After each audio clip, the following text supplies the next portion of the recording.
Welcome to Eshet Torah. My name is David Sussman. I've been here in Israel for 9 years, and it just gets better and better. So if you guys are planning on staying long term, I highly suggest it. So before I get started with what I want to talk about this evening, I just want to take a little poll, a survey. Who here thinks that this is a cool shirt? Couple people. And who here thinks it's an absolutely ridiculous shirt? It's got to be a little bit. I also think it's a little bit ridiculous. It's not really my style per se.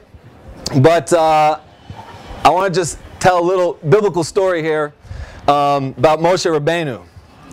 So Moshe finds himself on the top of Mount Sinai, and he's having this incredible divine revelation. He's literally speaking to Kadosh Baruch Hu, speaking to God directly, like almost face to face.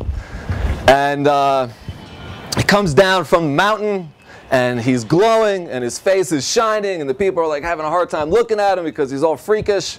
And he's got these two things in his hands, right? What is he holding? Anybody know what he's holding in his hands? 10 Commandments, right? He's got two tablets with the 10 Commandments on it. Now the 5th commandment of the 10 Commandments is an unbelievable commandment that is, has lots of philosophy and lots of things that you can learn from it. But it's very simple. It's called honor your father and your mother. Now when you honor somebody, you kind of have to sacrifice yourself a little bit. You kind of have to, you know, do something maybe that's a little uncomfortable. And I myself do not have the opportunity to honor my parents all the time, maybe with a phone call here and there, because I live in Israel and they live in the States. But Baruch Hashem, thank God, I have the opportunity this evening because my father and his lovely wife Sandy is in the back, and I haven't seen them for 2 years. So it's fantastic. My dad's favorite color is orange. So I thought I would honor him this evening by wearing his colors. I don't go to the University of Florida, solely for my father here. Okay, that being said, I think I can begin. Is there a cup maybe I can get some liquid? Coke's fine. Thank you. So let me ask a question. How many people here have had a gun pulled on them? Nobody? Baruch Hashem. You guys are all, you had a gun pulled on you? So I take it that nobody's actually had a gun fired at them. Never had a gun pulled on you. Probably never had a gun fired at you. And you've probably never been put in a situation where you've been pressed against a wall. Somebody's got the gun up against your head. They pull the trigger, and you hear it go click, right? Like in Deer Hunter. Guys seen Deer Hunter? Vietnam movie. They play Russian roulette for kicks. Okay, so I've had the distinct experience of all three. But before I get into these hairy situations that I've been into, I just want to give a little background. Oh, thank you so much. It's great. Great, thanks.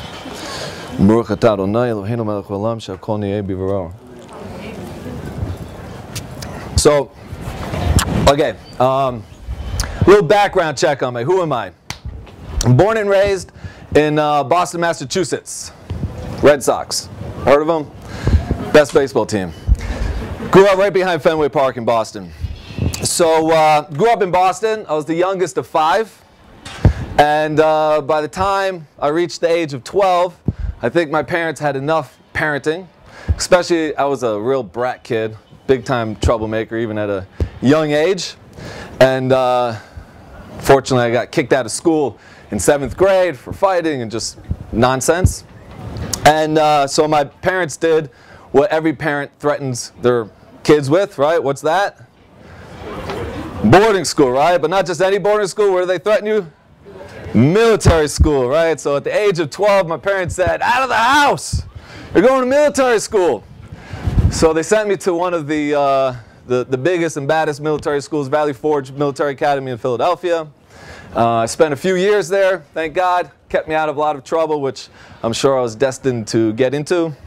And I I finished high school, and I had that sort of euphoric feeling that everybody gets when they graduate high school. They think school's going to be out forever. We've all probably seen the movie Dazed and Confused, in that scene where they're throwing up all their papers and they got that song blasted, you know, school's out forever. School's out for summer. And I'm like, yeah, freedom, it's going to be awesome.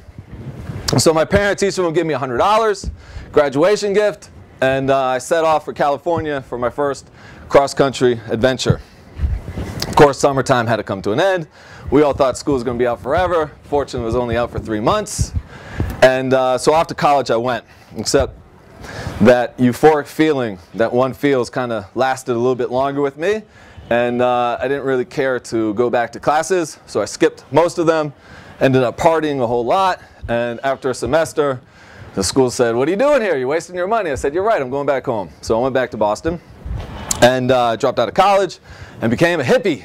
And if you grew up in the 90s, maybe you have an older brother, older sister, and you were a hippie, so you were a Fish fan. And I was a big fan. So I spent many years traveling around. I had a van, I had a car, I had different vehicles, saw hundreds of Fish shows all over the country, all over the world, and I was like a groupie. So for those of you who know Fish, they constantly are breaking up and going on these hiatuses and whatever. So their first one was in 2000, and I wept, and I didn't know what I was going to do with my life, and what, you know, where's the next party going to be? So I went to this festival, went to that festival, and eventually in 2001 I said, I need something new. I need a new adventure. I need to go somewhere different. So I went to the airport. I packed up a backpack. It's a little high, and sorry, Dad.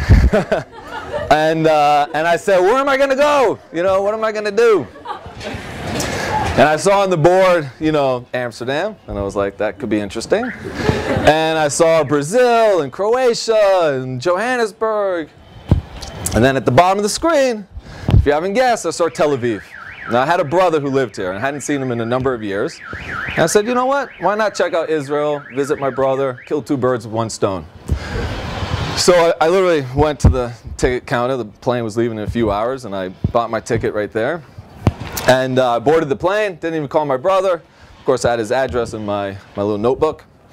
And I showed up at his door, knocked on his door in the morning. Thank God I got there right before he left for work. Otherwise, I don't know what I'd do. So he let me in. He said, what the heck you doing here? I said, well, I don't know what I was thinking, but I went to the airport looking for an adventure and ended up here. So he welcomed me in. He was married.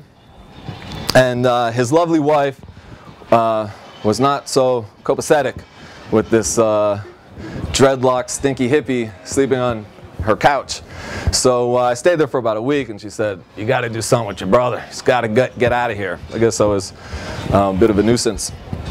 So I said, okay, no problem. You know, drive me to Tel Aviv, big city, beach. How bad can it be?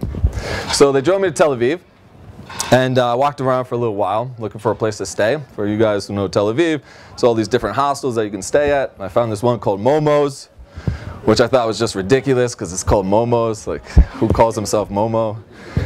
So anyways, I checked into Momo's, spent a couple months there looking for a little bit of work because I ran out of money. And at that time, it was sort of like southern California, right? Northern Mexico. And